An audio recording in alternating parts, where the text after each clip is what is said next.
अहिल्यानगरमध्ये शरद पवार गटाला मोठा धक्का बसलाय। राहुरीचे माजी आमदार प्राजक्त तनपुरे आज भाजपात प्रवेश करतात। प्रदेशाध्यक्ष रवींद्र चव्हाण यांच्या उपस्थितीमध्ये त्यांचा पक्ष प्रवेश होणार आहे। कुठेतरी आदर करून मला ही भूमिका मी घेतलेली आहे।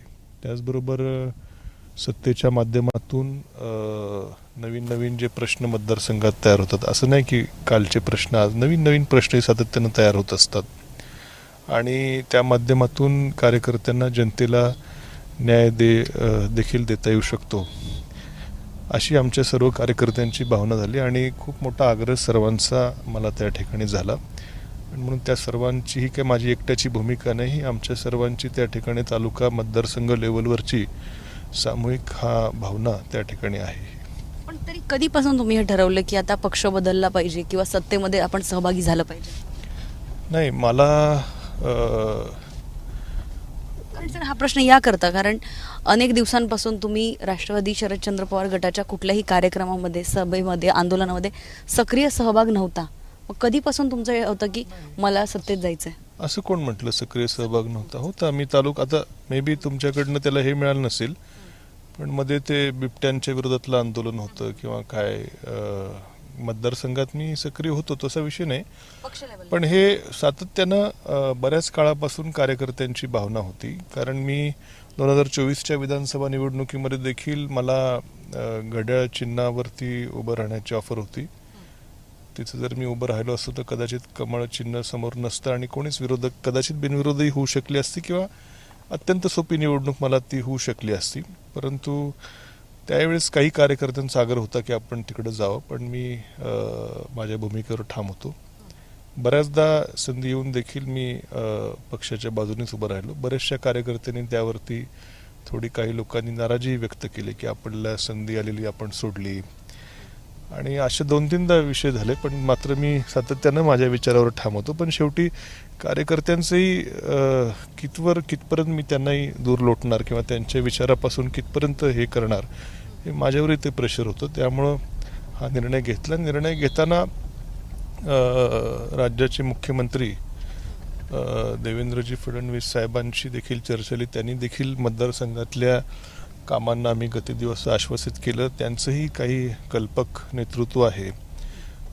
ज्या गोष्टी त्यांनी, काही योजना ज्या नवीन नवीन आणल्या, तर त्याचं देखील मनापासून माझ्या मनात त्याबद्दल कायम आदर असायचं। मी त्यांना मागेही 2-3दा जाऊन भेटलेलो आणि त्या कशा, त्यांच्या काही योजना ह्या कशा गेम चेंजर आहेत याबद्दल मी विरोधात असतानाही शेवटी जे चांगलं आहे त्याला चांगलं म्हटलं पाहिजे। मी विरोधात असतानाही जाऊन त्यांना भेटलेलो त्यावेळेस, आणि निश्चितपणे त्यांच्याबरोबर काम करताना चांगलं विकास मतदारसंघाचा करण्याची संधी मिळेल। जर उद्या आमदारकीचं तिकीट मिळालं तर सत्ताधारी आमदार असून देखील राज्यातल्या जनतेचे, मतदारसंघातल्या जनतेचे जे काही मूलभूत प्रश्न आहेत त्या सरकारपुढं मांडण्याची त्या ठिकाणी संधी राज्याच्या सर्वोच्च सभागृहात मिळेल।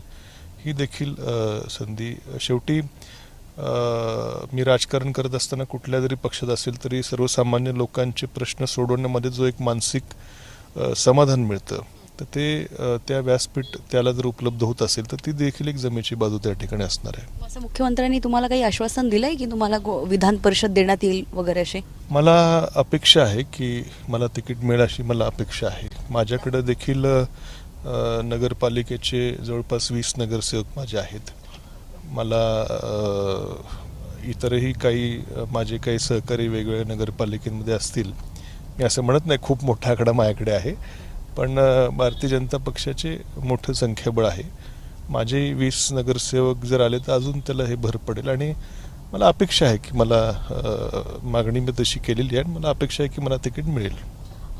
पण तुम्हाला राहुरीमधून सुद्धा जे आहे ते स्वतः पवार कुटुंबियांनी तुम्हाला तिकीट ऑफर केलं होतं। जर तुम्हाला विधानसभा, विधान परिषद यासाठी जर म्हणायला गेलं तर तुम्हाला तिकीट कधी नाकारलं नाहीये पवार कुटुंब? त्यासाठी मी असं म्हणत नाही की तेवढ्या एकट्या गोष्टीसाठी मी चाललोय। कार्यकर्त्यांचा जो आग्रह आहे हे मुख्य कारण आहे।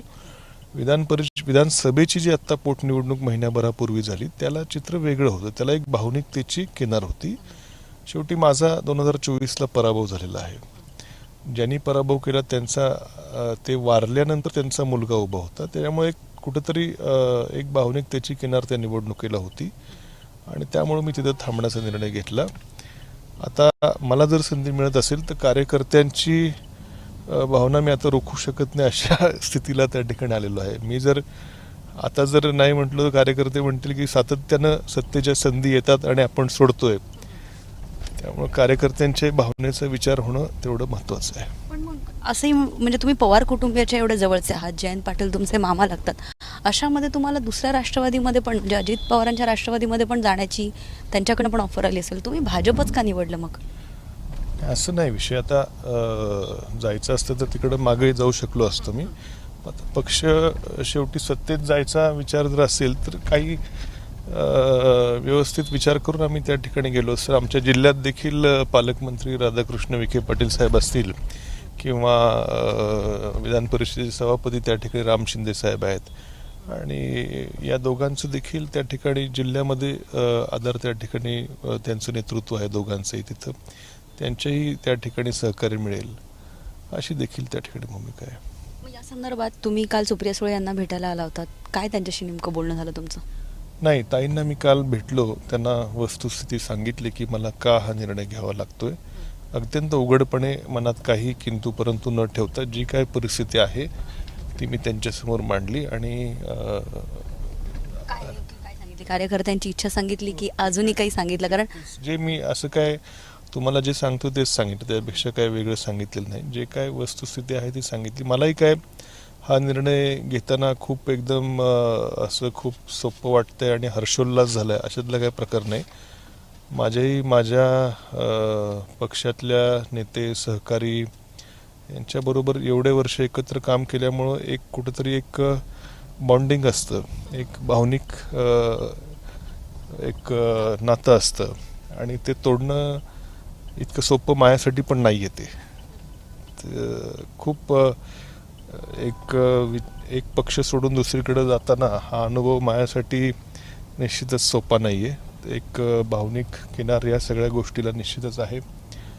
आदरणीय पवार साहेब असतील, जयंत पाटील साहेब असतील, सुप्रियाताई असतील आणि आमचे सगळेच सहकारी अगदी म्हणजे सगळ्यांचंच मला तिथं खूप खरं आधार होता. सगळ्यांनीच माझ्यावर चांगलं जे ज्येष्ठ होते सर्वांनी खूप प्रेम माझ्यावरती केलं, मार्गदर्शन मला केलं. आमचे अनिल देशमुख साहेब असतील, राजेश टोपे साहेब असतील, आमचे बाळासाहेब पाटील साहेब असतील, आमच्या मंत्रिमंडळातले वेगवेगळे सहकारी, आमचे आमदार सुनील बुसारा, रोहित दादा असतील, सुनील बुसारा, अशोक बाप्पू, संदीप क्षीरसागर, आम्ही जे 10-12 जणच शेवटी उरलो होतो आणि एक निश्चितपणे एक बॉन्डिंग खूप त्या ठिकाणी होतं.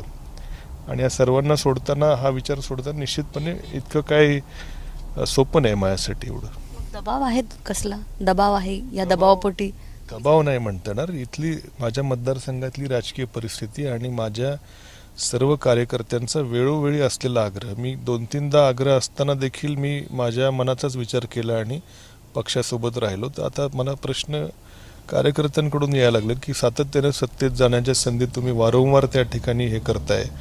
तुमचं राजकारण हे तुमचं एकट्याचं नाही, तुमच्या बरोबर आम्ही देखील आहोत. म्हणजे 24 साली मी जर घड्याळाचं तिकीट घेतलं असतं तर मी विधानसभेचा आमदार असलो असतो.